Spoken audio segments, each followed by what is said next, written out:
भगवती सूत्र में कहा गया है, पंच हेउ पन्नत्ता तंजहा हे जानई हे पाशई हे बुद्धई हे अभिसमागच्छई हे छौमत्थ मरणं मरई।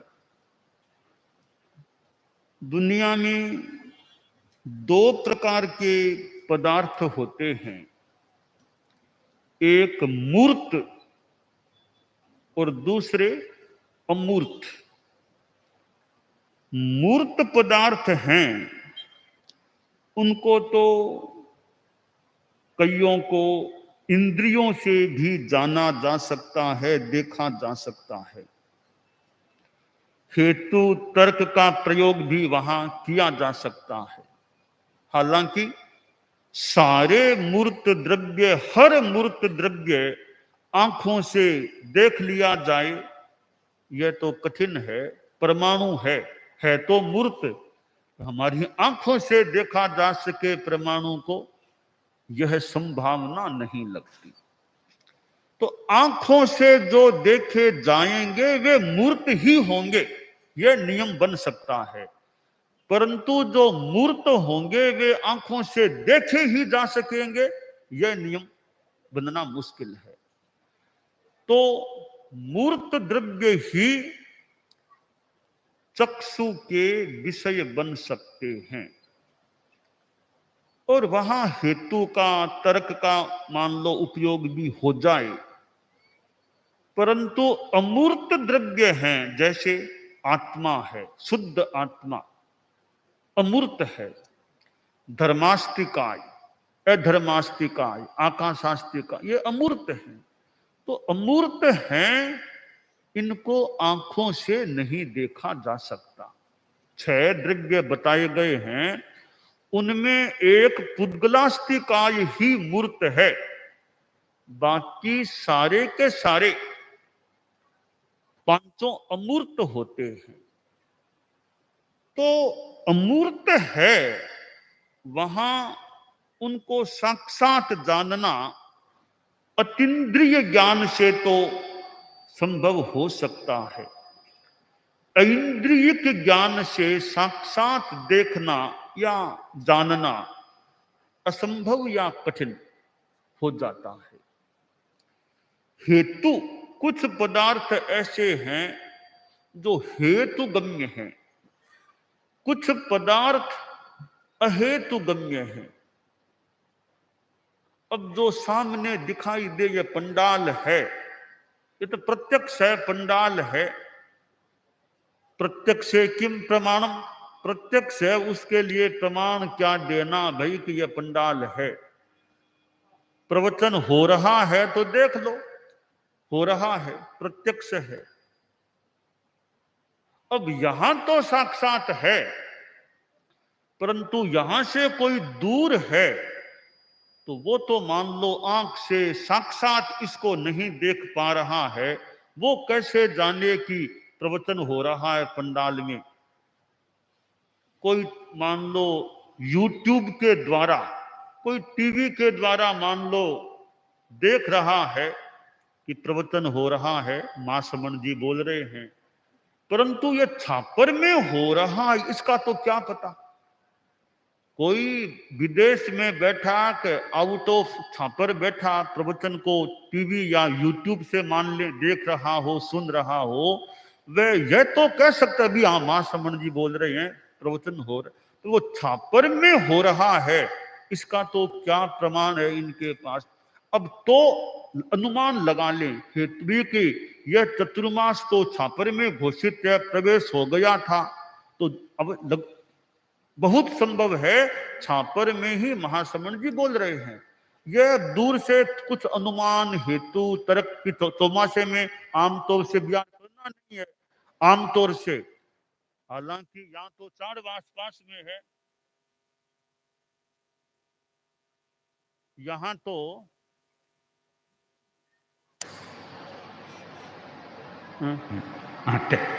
चार आसपास में है कि चतुर्मास तो छापर में है, और व्याख्यान 4 वास में हो जाए तो, इसलिए यह थोड़ा सा संशय भी छापर में ही बोल रहे हैं या और कहीं, यह थोड़ी शंका की बात हो सकती है। तो फिर भी अनुमान लगा ले भी 4 वास का प्रोग्राम तो थोड़ा बहुत है, तो बाद में अभी तो है नहीं, तो छापर में होना चाहिए। तो प्रत्यक्ष है वो तुम साक्षात जान लें, प्रत्यक्ष नहीं है वहां कुछ हेतु तर्क आदि का उपयोग भी किया जा सकता है। सामने पहाड़ है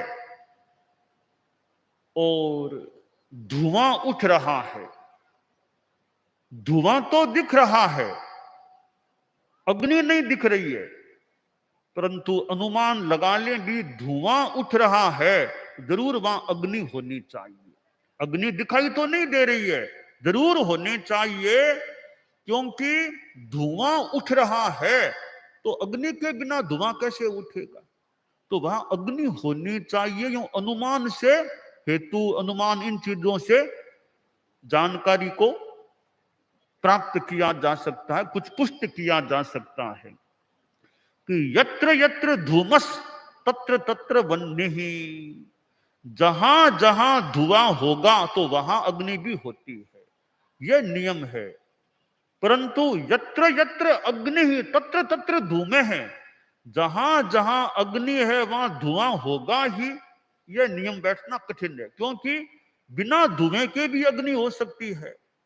तो धुआं है तो अग्नि का होना हम प्राय निश्चित ही मान लें, परंतु अग्नि है तो धुएं का होना ही होना यह मुश्किल है कहना। तो अलग अलग नियम है, तो यह अनुमान तर्क हेतु आदि से कई बातों को जाना जा सकता है।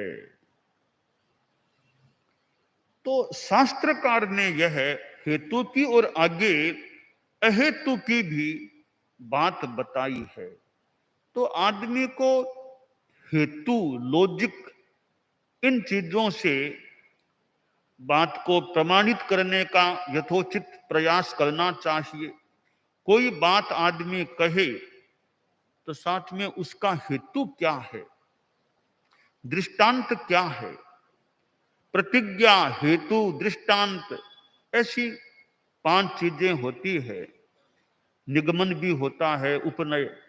तो प्रतिज्ञा, हेतु, दृष्टांतोपनय, निगमस्तता, ये 5 चीजें होती है। तो यहां भगवती सूत्र में हेतु की बात भी आई है, अहेतु की बात भी आई है कि पदार्थ 2 प्रकार के होते हैं, एक हेतुगम्य और दूसरे अहेतुगम्य।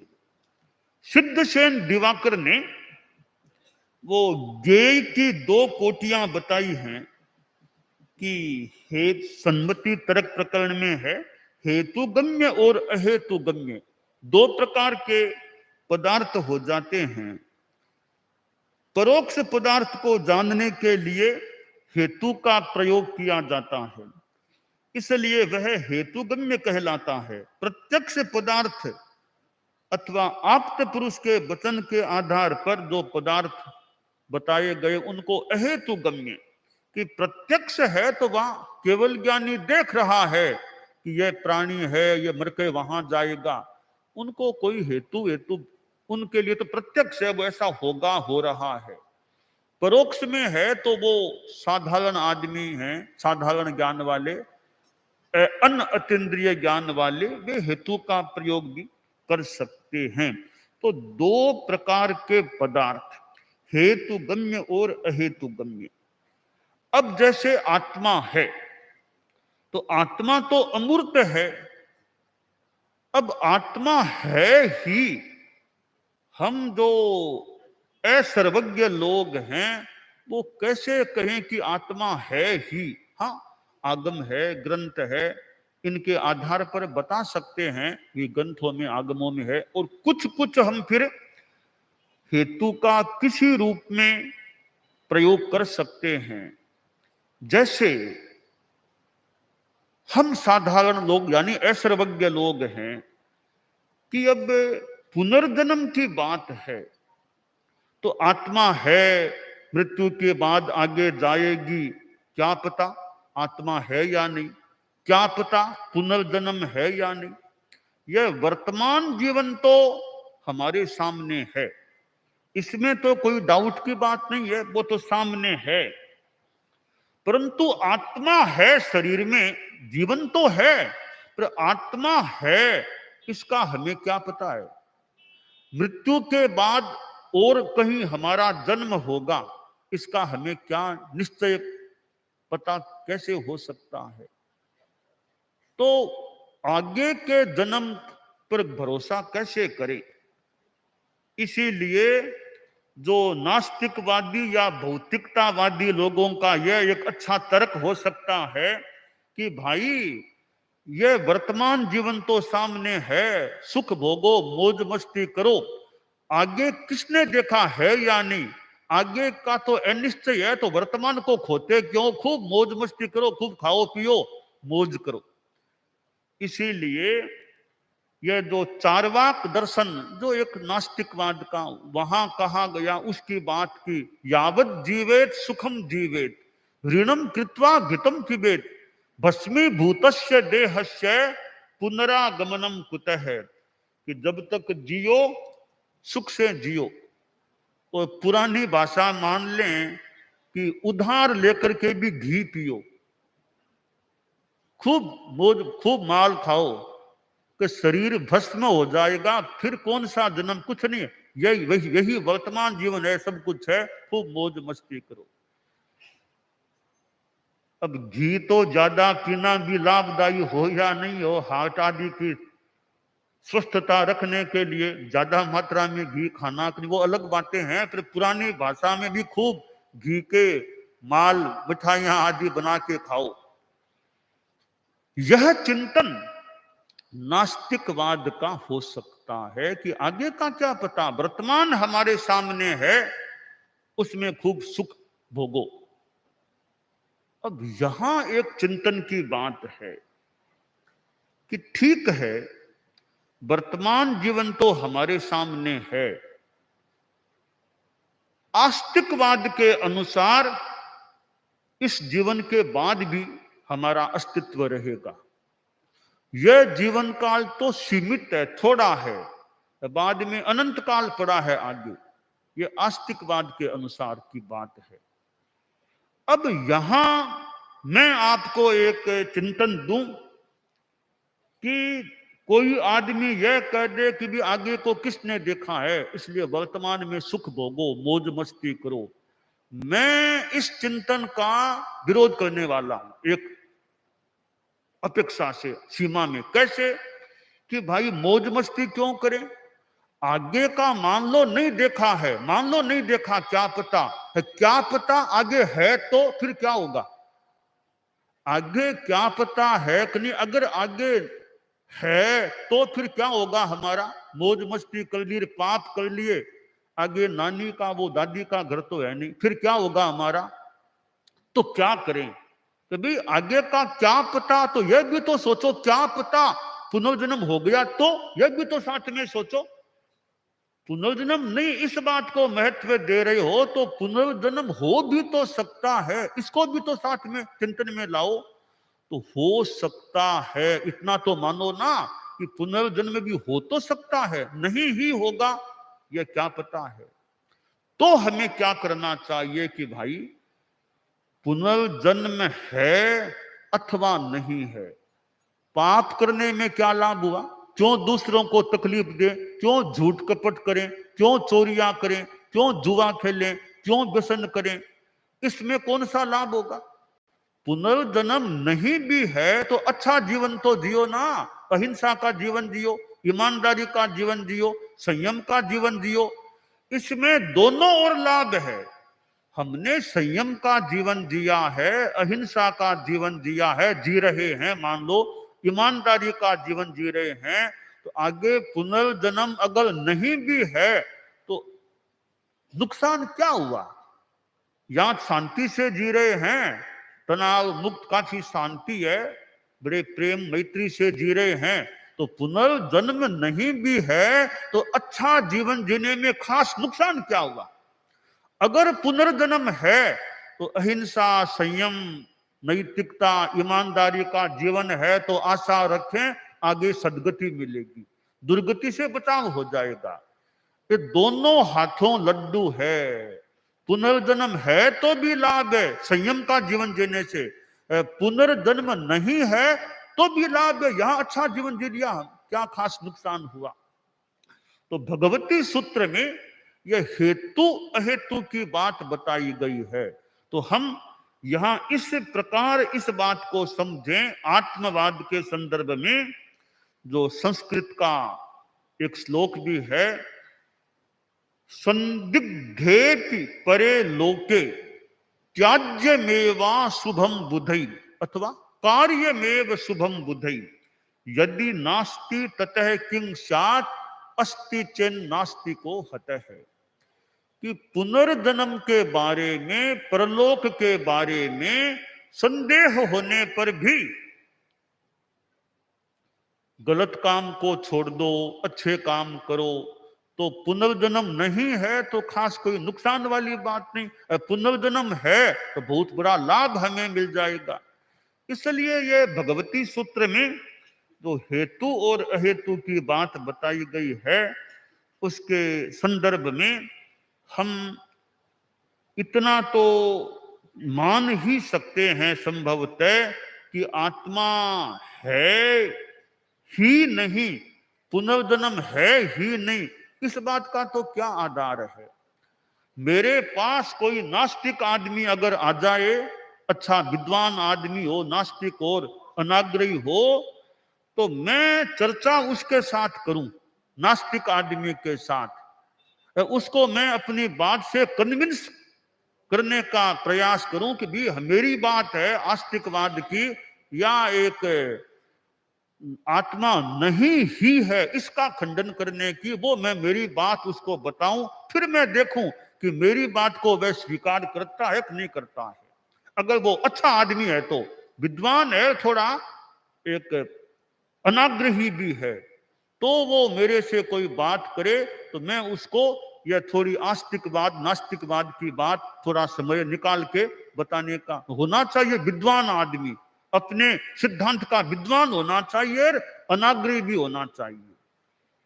तो कोई चर्चा से थोड़ा वो क्या कहते हैं वो पता चले, उनकी बात कहाँ खंडित हो सकती है, या वो मेरी बात को खंडित करने का भले प्रयास करे कि मैं मां समन जी की बात को मैं काट दूंगा, भले प्रयास करो, चर्चा शास्त्रार्थ कर सकते हैं।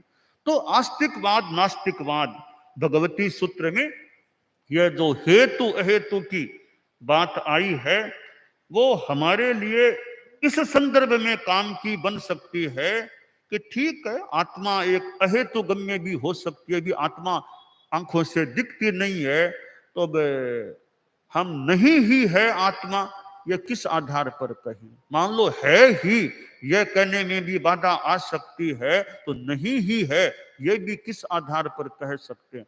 परलोक हमें दिखता तो है नहीं, स्वर्ग नरक हमें नहीं दिखते, स्वर्ग नरक है ही नहीं, इसका कहने का हमारे पास क्या आधार है। मान लो है ही, यह कहना भी थोड़ा बाधापूर्ण हो जाए, तो नहीं ही है यह भी तो कैसे कहा जा सकता है। इसलिए बड़ा सुंदर मार्ग है कि जीवन अच्छा जियो, नैतिकता का, आप लोग गृहस्थ हैं, मान लो साधु नहीं भी बने या नहीं बन सकते, तो नैतिकता का जीवन जियो, जितना हो सके अहिंसा का जीवन जियो, संयम का जीवन जियो, अच्छा चिंतन, अच्छा भाषण, अच्छा कार्य, निर्वध्य कार्य जितना हो सके। तो पुनर्जन्म है तो भी बहुत बड़ा लाभ, नहीं है तो भी खास नुकसान वाली बात नहीं लगती। तो ये भगवती सूत्र की जो ये बात है, हेतु और अहेतु की जो बात आई है, हम तर्क के द्वारा भी बात को समझने का प्रयास कर सकते हैं।